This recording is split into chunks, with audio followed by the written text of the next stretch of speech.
Welcome back, everyone, to the Paige Kornblue Show. Here we talk to those in news, politics, sports, travel, health, entertainment, the works. We highlight interesting people, fascinating places, communities, and premium products like FroPro. If you haven't tried a FroPro bar, you'll want to. FroPro bars are organic, plant-based protein bars, and wrapped up inside them, not just nutrients for that easy grab-and-go snack, but quite a story and lessons we all can learn from. And the FroPro team is in the studio. I'm going to have to say that 10 times fast. Yeah. We have Matt and Chelsea Williams with us. Matt's the founder, Chelsea's CEO, and I'm sure your job titles go on and on and on when you have your own company and you're running with it day in and day out. Correct. Matt, Chelsea, welcome. Thank you for having us. You know, quite a story, quite a bar. I enjoy it. So many enjoy it. Can you tell us first, for those who perhaps haven't had a FroPro bar, what it's all about? Yeah, so it was just a creation that I made in my kitchen. Again, you stated the ingredients: organic peanut butter, plant-based protein, gluten-free oats, honey, and cinnamon. And then from there, it started out as a chocolate, like cacao base, and then we just kind of went from cacao to vanilla, and then the different flavors or inclusions or whatever you want to call it was born. So essentially just created it for myself, for the people that I was training on the side, and kind of starting my life over again. And the result was, where we're sitting today, which is just pretty crazy, and, being here. So thank you for having us on the show, number one. And number two, your announcer voice is incredible. I knew he was going to say something. I was like, as you started, I was like, match. Oh my goodness. I was like, this is incredible. Hey, anytime you need, voiceover work, you got PK. Love it. Love it. Love it. Well, when we look at it, we're going to get to your story because it's so inspirational and powerful. But in terms of the bar, we turn over a bar when we're in the grocery store, right? And we look, and half of us don't even know really what we're looking for. You guys have made it simple, right? Talk about just kind of what's in it that makes it stand apart from the rest. And we should be liking what we're eating. For sure. When it comes to it's definitely simple. I love that you use that word because that's how it started and that's how we've kept it. So instead of going to a co-packer like everyone out there thinking of a bar and going to a co-packer, Matt made it in his house. So he just combined, at the time, what he could. So yes, right. Jiffy peanut butter, whey protein, oats. And since then, we've perfected it and done organic peanut butter, plant-based protein, gluten-free oats, organic honey, and organic cinnamon, keeping it super simple, like you said, but keeping in mind that we taste so good, but also want to have clean ingredients.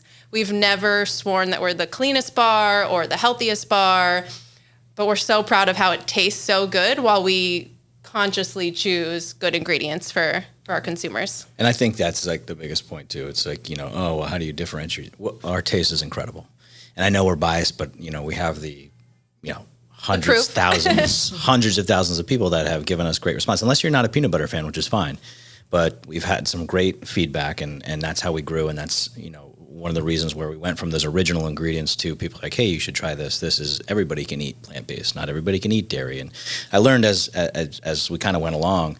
And then again, the other side of the bar is, when you turn the ingredients over or you turn the packaging over, it's usually the same story. Ours is a little different, and I don't think I've ever seen any other bar out there, or a lot of consumer product goods packaging that indicates a story of what we have, which we're extremely grateful for and proud of.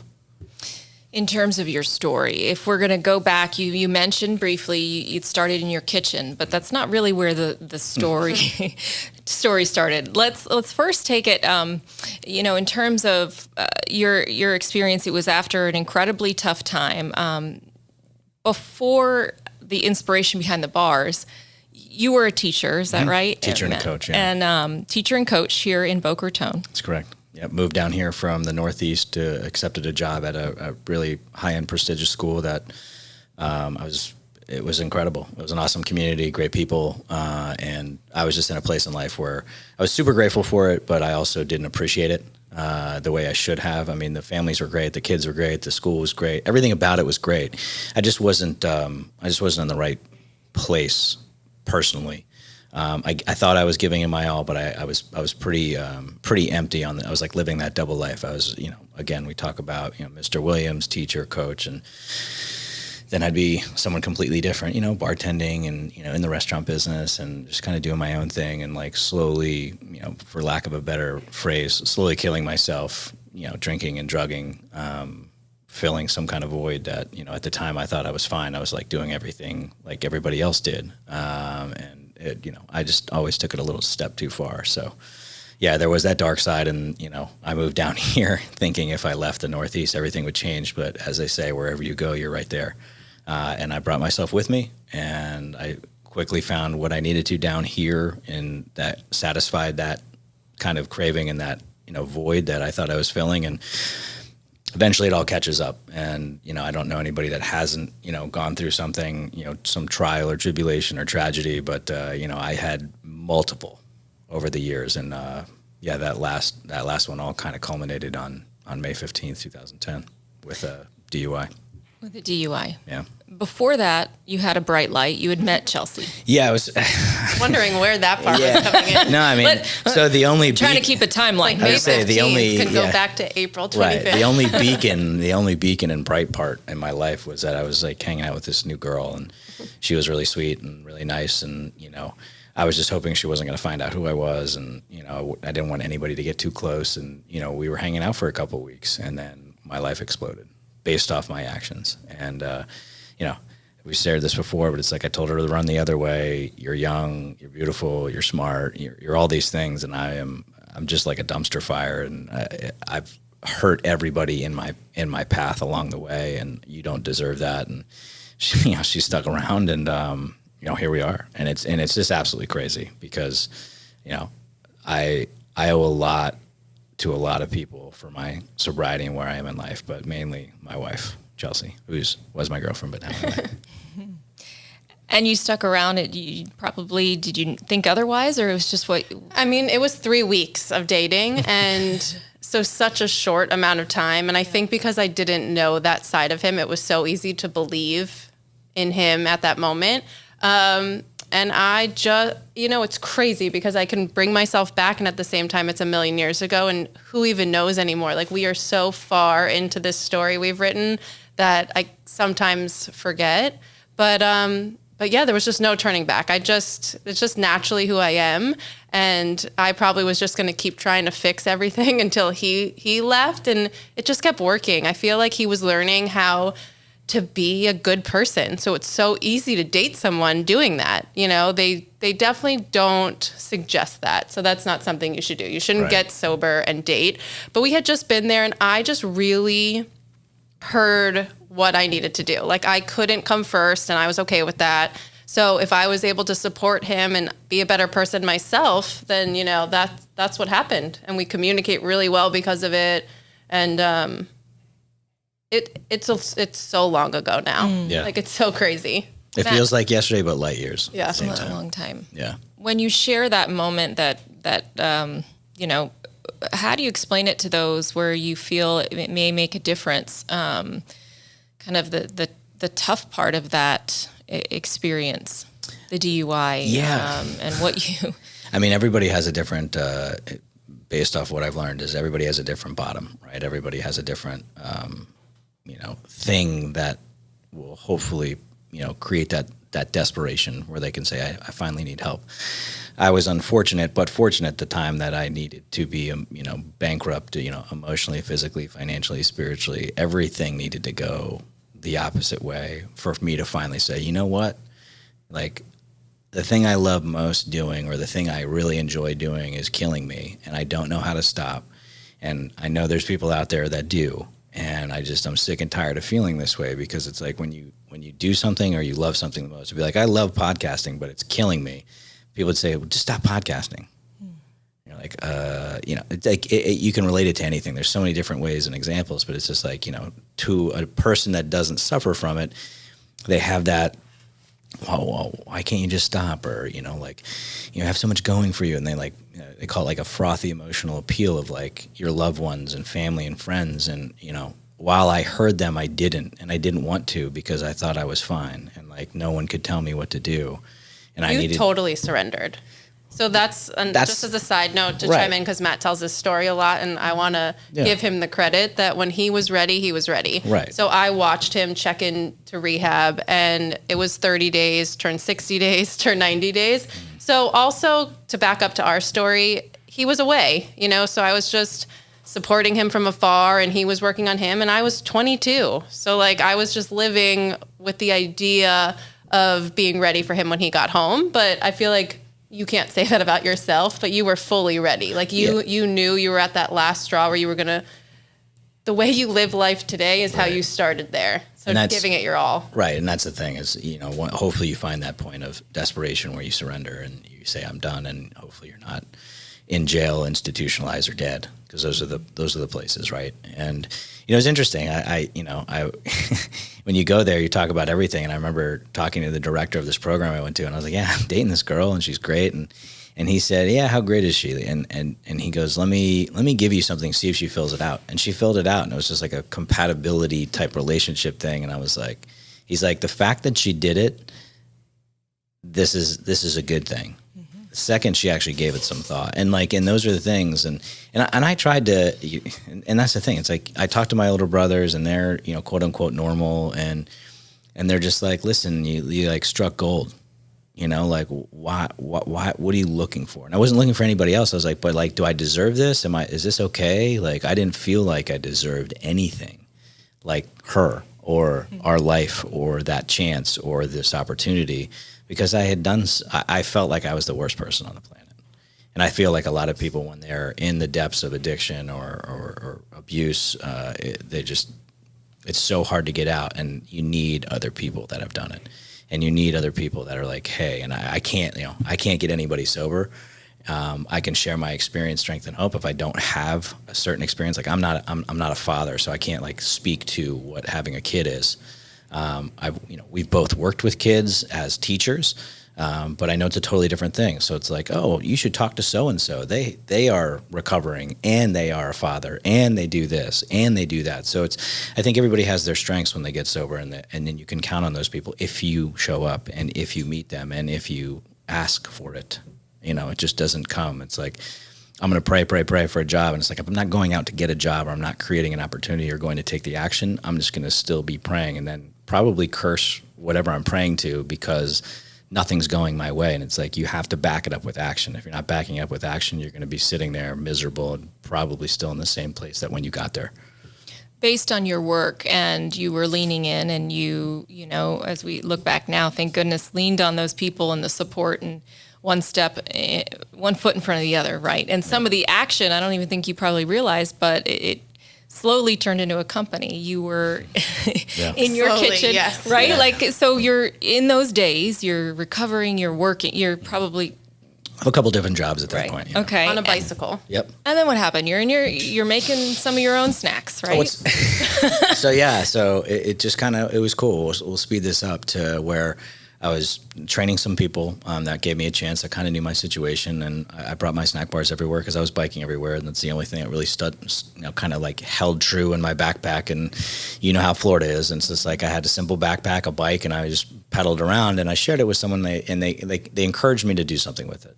And that encouragement led me to, I was working for a friend's gym and doing some coaching. And I said, hey, I'd love the opportunity. I don't want anyone to know it's mine, because I want honest feedback. It was just fun. This wasn't a business. It was just like. I wanted people's feedback, though.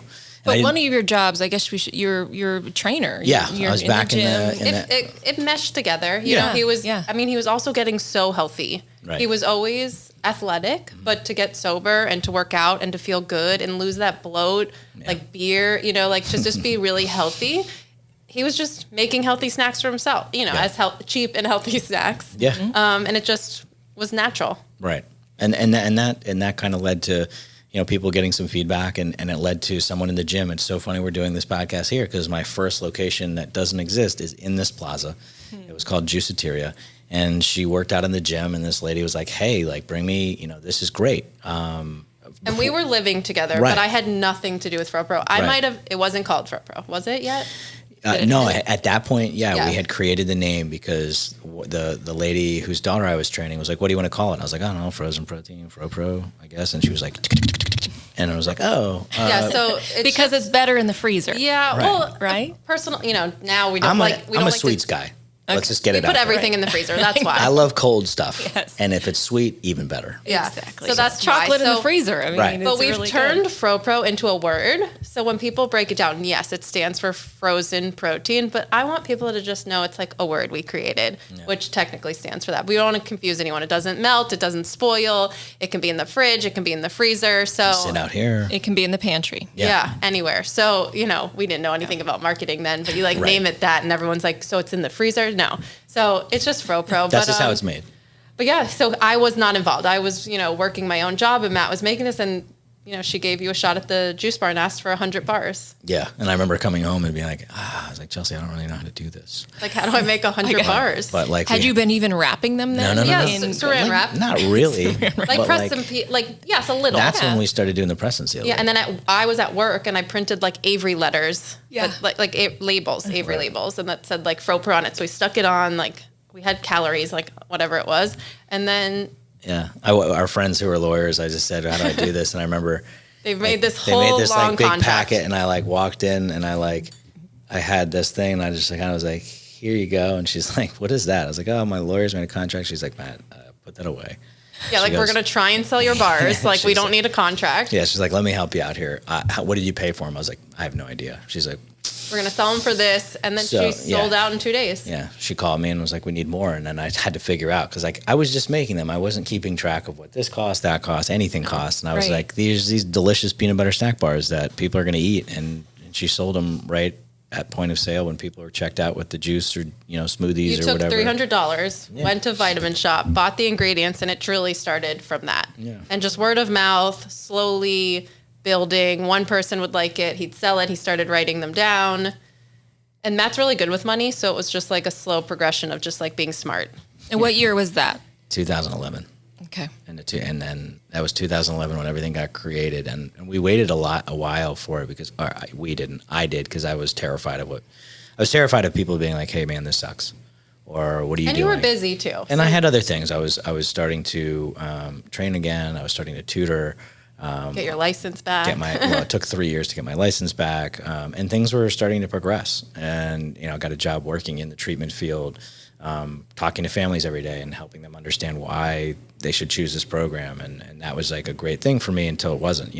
That was always the thing. I never wanted to do something if I woke up and I was like, ugh, God, I had to find something else because I never like sitting around and being miserable. And when things start to do that, unfortunately, that hasn't happened with FroPro because I love FroPro and I get to do it with my partner and my best friend. But any job in the history of jobs, and I've done a lot of them over the years, it's once it's reached its point where I'm not happy or I don't feel like I'm being of service or it's just a waste of time, I can't do it and I won't give it 100%. And I'll.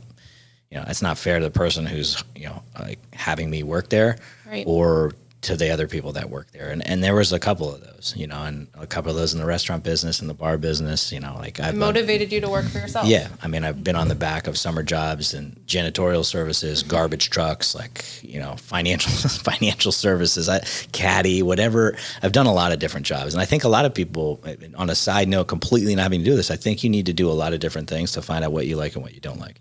But I do, however, think everybody should work in either customer service or the restaurant business for 3 months to understand how to interact with people. I think that's important. Mm-hmm. I just had to throw that in there. Yeah. That's good. That's good. You still train. Yes.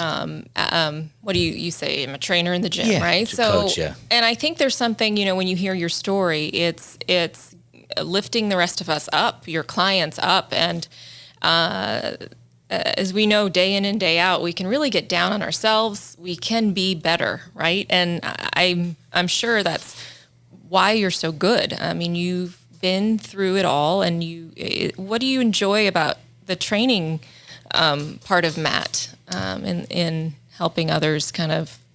Yeah, I think it's interesting. Training isn't just like showing up to the gym and getting a sweat. I think there's a lot of like the people I still train are like, they're like family now. Matt's right? like a retired trainer. We call him retired, but he has his people that I have he like loves. 6 or 7 people that I love. And like, they've been with me for, 10 He's plus tried years to quit to focus on other things, but it just hasn't happened because he loves them and they just have a connection. So, and then other people will pop up here and there and like really need that, like, hey, I've definitely worked with some people that are, sober or, have gone through a tough time and they just like, I need a new routine and getting them in a routine. And I think, doing, 60 to 90 days of some type of routine to get them going. And some of those 60 to 90 days turn into 3, 4, 5, 10 years as clients.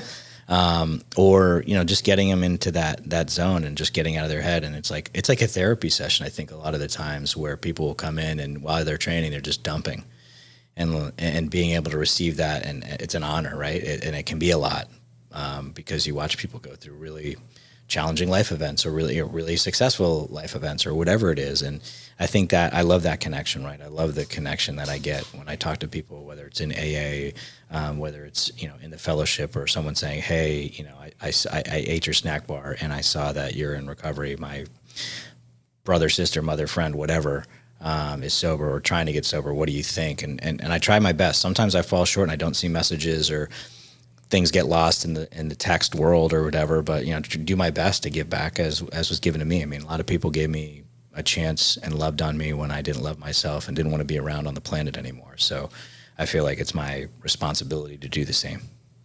How often do you go to the recovery meetings today? It depends. I'd love to go every day. I'd say like 3 to 5 times a week. I'll try and hit and connect there and be of service, not just showing up, but being of some kind of service there, which I think is extremely important in the beginning part. At any point, I still talk to a guy who has, 51 years and he goes a lot, not because he's going to, not because he's scared he's going to drink or have or drug, but he connects with the young people and he helps them. I mean, when you've been sober that long, longer than I've been on this planet, you've seen some stuff and just hearing some of the things. And like, he was around when like the thing got started, which is really cool when when you read about something and this guy was like, oh yeah, I was there for that. That's in this book. And you're like, whoa. What's your message? Everyone has their own story and their own challenge, right? But what is something you often share? In regards to just life, or well, let's first start at the meetings, and then we'll go to life. I just think nothing's original, right? It's a lot of regurgitated stuff that has worked for people over the years, and I think one of the biggest things for me is someone told me I'm in the effort business, right? I got to get up and either put 100% effort or whatever kind of effort into what I'm doing, and hopefully I love what I'm doing, and that translates into doing my best for the day, right? So, I may not have a winning day, and I sometimes have to change my perception of what winning is. And in the beginning, it's just We've been talking a lot. We've been talking a lot about that. That's been a huge thing for us. Comparison is terrible. Yeah. And we've been talking about how if we're just us and we go on our walks at night and we're winning, Right. like we're just winning with what we have instead of comparing to other people.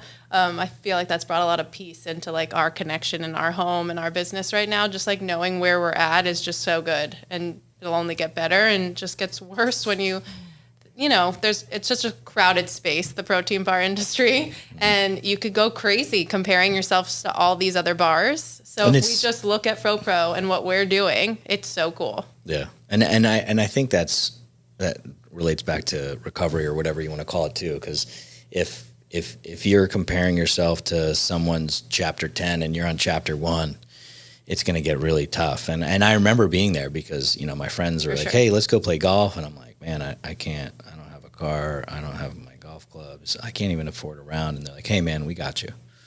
Or, this person's got a car. Like, I didn't have a car for 3 years. Like, I lost a basic, think about your day today without being able to drive.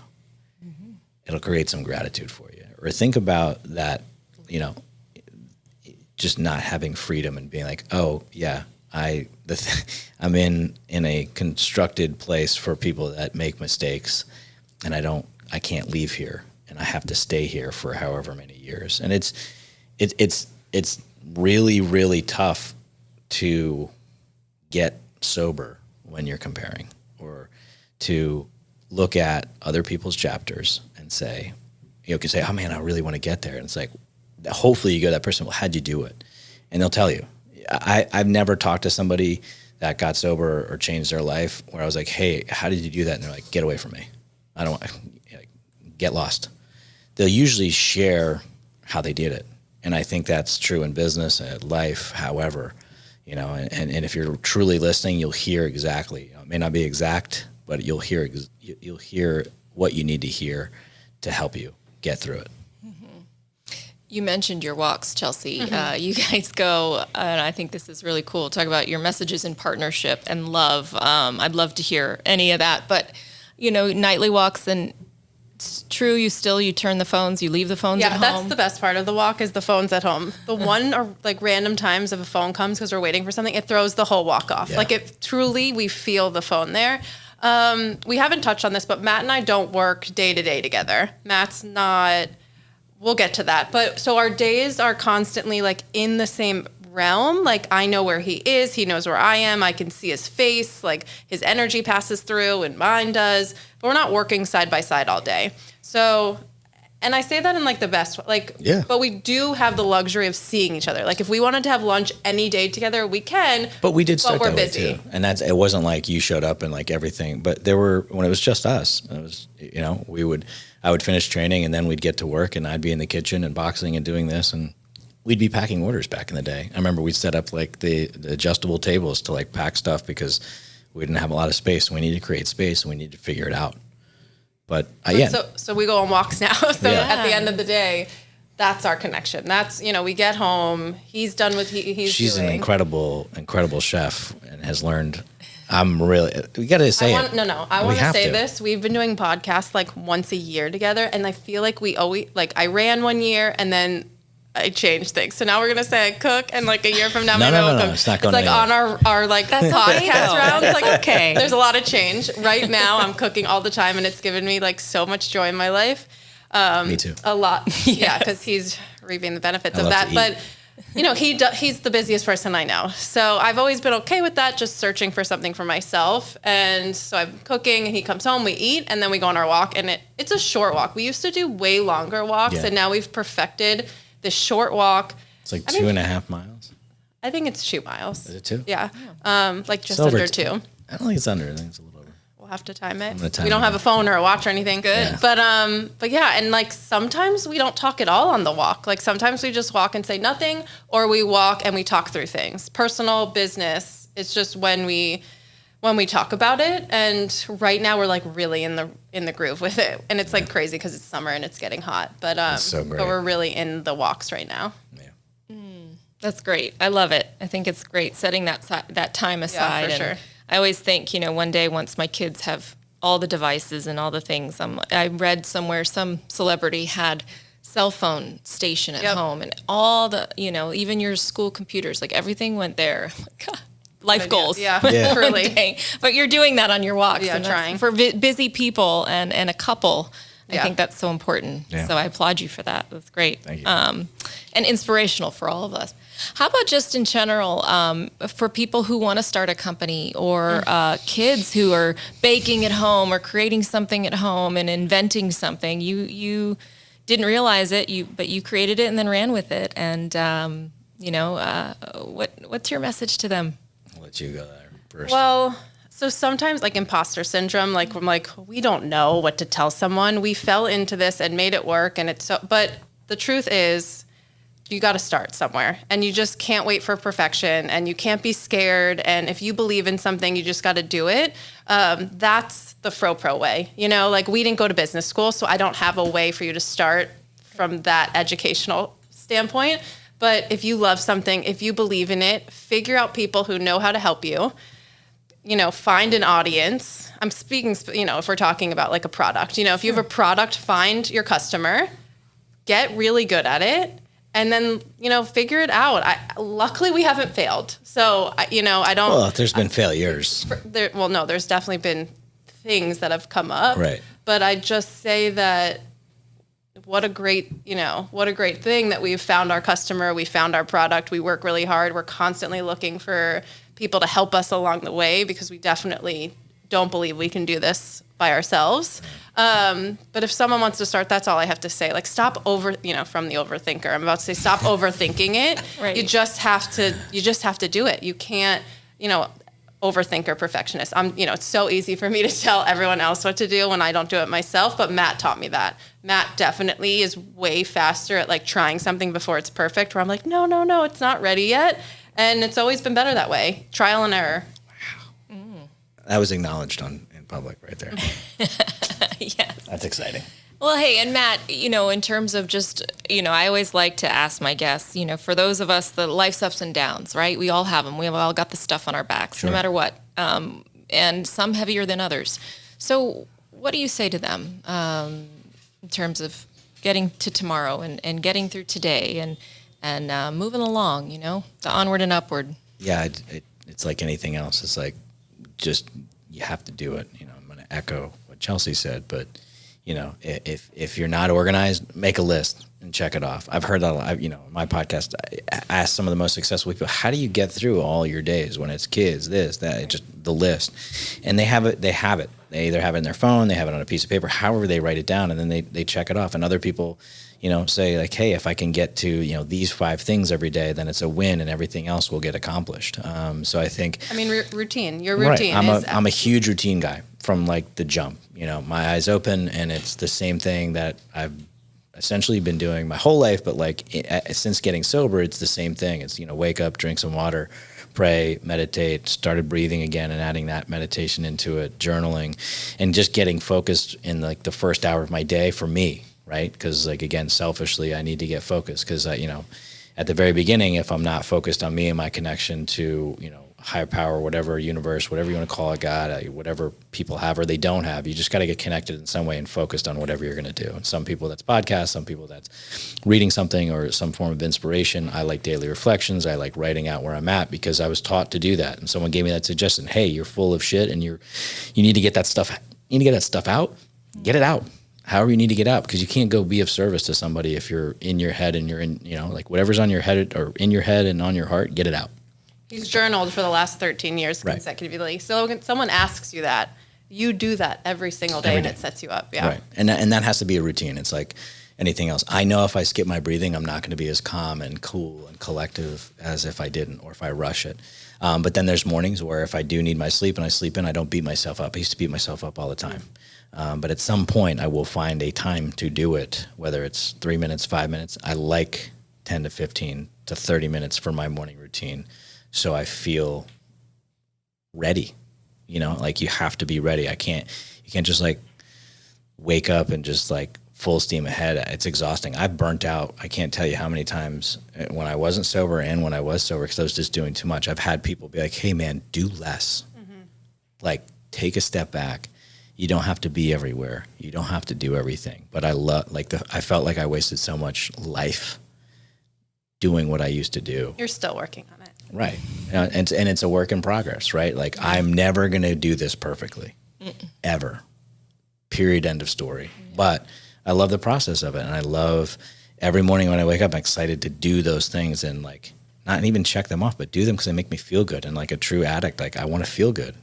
I want to feel good so I can make other people feel good. That's what I want. Is that weird? No. You create and then you help create other things, and you're, do you do the same routines, Chelsea, or are He's you? inspired me over the years to find my own. I think as close as we are, as much as we do things together, we have to have our own things. So we don't work out together, but he's absolutely inspired me to be better and do better things. Like this morning, I laid down with him while he was breathing. So great. For the first time. I was up super early. I was up before him, which is rare. And he was like laying there doing his breath, and I laid down and I did my breath. Yeah. So like I don't journal, but I do my own things for sure. And his consistency of it has just like always been an inspiration to me that I want to start my day like that too. I woke up at 2:30 a.m. two nights ago. So, I used to do morning show. Yeah, so for sure. that was normal. Then I had 3 babies in 2 years. Yeah. And so that was normal. Like mornings, I love my mornings, but I couldn't go back to sleep, and I watched this Miracle Morning. It was that same concept of taking a minute to do all the things you just listed, and I'm like, wait, I don't meditate, but you can breathe, you can journal, you can write, and I like to write, right? So sometimes that's my morning of just taking a minute with coffee or water. I got to drink the water first, right, Matt? Yeah, I'm a big water guy, and then I have my other drink. Yeah, we definitely. I have coffee has to come an hour and a half after. He's more strict with that. I do water and coffee. Maximum benefit, and then limit that coffee. So the half-life before you plan on going to bed, like at least 10 hours. You can't have caffeine 10 hours. I learned that the hard way because I run a hot temperature, and if I eat too much and or have caffeine late in the day, I'm miserable. And she'll tell you, like, I can't sleep. I'm up. Sleep is so important to us. Sleep has become the number one thing to us. We are in bed by 8 or 8:30 and sleeping by 9. It's been like such a great part of our routine lately. The walk and the sleeping. It's good, and then up early. But on a side note, I have a friend who's a writer, and his biggest thing is he wakes up and he says the most creative time is the first hour. Doesn't check the phone. He goes into his office and he just writes or gets ideas down. I'm like, man, that's great. That is great. I love that. I get it. I can relate to that. You mentioned your podcast. How can everybody connect with you there and listen in? Oh, yeah. It's Wake Up the Sun. It's on iTunes or Spotify and iPodcast, iTunes, whatever that's called. It's called the Wake Up the Sun Show. And it's just, people that I've had on the show, business owners, moms, doctors, lawyers, entertainers, I told him it wasn't athletes. ready, and he needed to wait. And 4 years later, he's had so many guests, and it's such a great show. But it's been crazy. That was something that I was like, it's not ready yet. And he was like, we just got to launch it. Just do it. That was definitely a part of it. And it's not as consistent. It'll go like I'll interview like 6 people in a row one week, and then I'll like air them as we go. And then sometimes it's like a month before the next one. So it's just like a fun project. I don't try and force it because I've definitely forced things, and forced things don't work for me because I've done that with social media and like trying to follow a calendar and people that are successful at that. And it's just like, I have to do it. It doesn't work for you. Yeah. It has to work with me. With you. Because otherwise I'll end up driving everybody nuts. She can attest to that. FroPro, where can we find the bars? FroPro.com is definitely the best. We ship nationwide. Our Instagram handle is FroPro Snacks, and it's us behind the website and the Instagram, so you can reach me or one of the amazing people on our team, and that's where we're at. Yeah. Okay, so we can order them online in certain Whole Food stores too. In Florida, correct? Yes, all Florida Whole Foods. Amazon, yeah, we're Prime. What am I even talking about? You're asking where you can get it. You can get it on Prime. Yeah. Prime. Anywhere. Perfect. Anywhere nationwide, Prime. I should remember that next time That's someone okay. asks That's me. all right. That's good. No, but big, I hate when people are like, big things are coming, but we're really working hard right now to expand, and got some really great things in the pipeline for people to follow along. And anything you can share? What's coming up next? No, nothing we can share. And in our industry, you don't say anything until it's on the shelf or we'll available. Wait for breaking news. Yeah, we'll have another Paige. We have a pretty cool 3-year plan that we're trying to deploy everything on that list. So we're looking at 3 and years. there's swag. There's some fun stuff on your website. Totally, the pickleball paddles, and I mean, there's some really really cool items. So I can't take any credit from that. That's all the creative team, Chelsea, Emily, Danny. Everybody that's like a lot more trendy and hip than I am do that. So we make him look good. Very good. Well, thank you for your time. Thanks for for so much sharing for your us. story. They brought a few bars on the way. So the Paige Kornblue Show today, powered by FroPro. And, we want to keep up with you guys. Please let me know when you have those updates. Yeah, and for we'll sure. Share it. So we'll put all the links to FroPro on my website. That's paigekornblue.com. I always say Paige with an I and Kornblue with a K. And you got it? Yeah. Love that. Yeah. Love So... Thanks for listening, Thank you so everybody. much. Thank you, Chelsea and Matt. Thanks for having us. FroPro.com. Yep. Thanks for watching, following, and listening to The Paige Kornblue Show. Until next time, everybody, cheers.